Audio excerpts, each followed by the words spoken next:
evening. Before I begin, we'd like to thank Shangri-La Red Carpet Cinema for hosting this event. How about a one round of applause for them, please? Thank you. In my hometown in Mindanao, folklore flowed like a secret stream just beneath the motions of everyday life.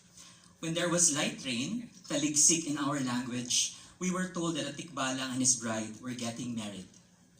When passing through a dark place, we said, Tabi Apo, or Elder, let us pass, acknowledging the presence of the supernatural. Tabi Apo, in fact, is a page out of our animist heritage.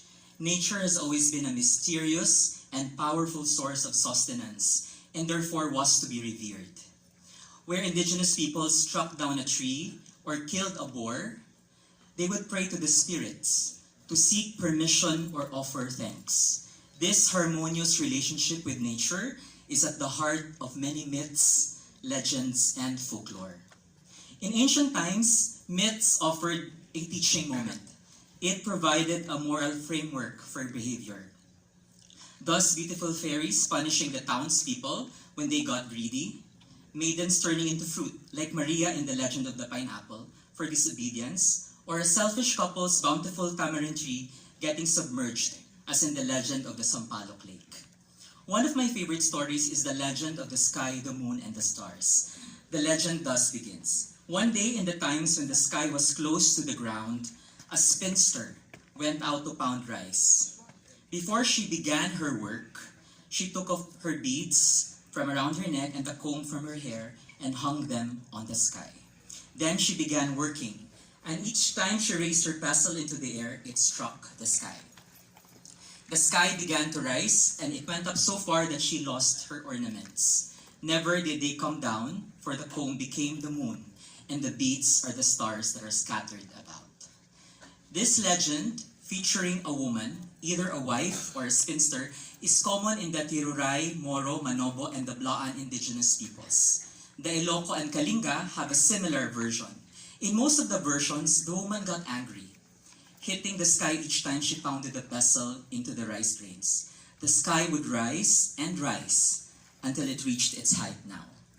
In the version of the Manobo, the rising of the sky meant that animals and plants could now flourish because the heat of the sun could no longer destroy them.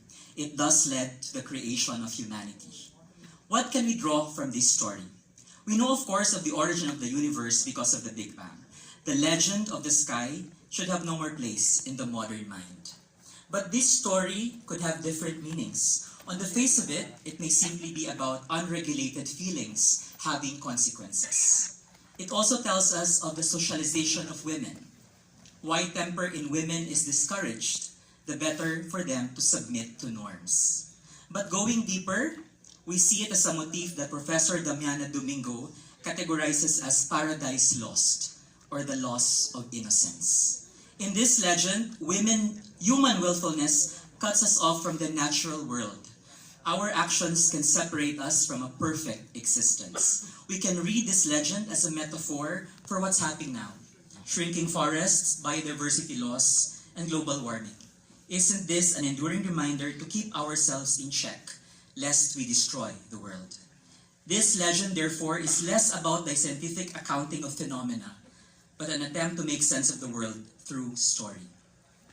Myths have four functions, according to Joseph Campbell. The mystical, inspiring awe in the universe. The cosmological, explaining the origins of the world. The sociological, transmitting norms. And the pedagogical, guidance through the stages of life. This year's festival theme, Enchantments for a Fragile World, fishes from our rich patrimony, stories, lessons, and reflections, which help restore wonder in and gratitude for the natural world. Myths equip us with the ability, borrowing from Karen Armstrong, to grapple with the more aspects of our humanity. Through them, we receive instructions for living, transmitted in a fashion that allows the mind to understand and, because memorable, remember for a long time. In the films we're featuring this year, you will find that these legends, myths, and folk tales resonate for these trigger universal emotions and unpack common struggles, giving us the tools to build, repair, or live at peace in the home which is ourself. Thank you. Good evening.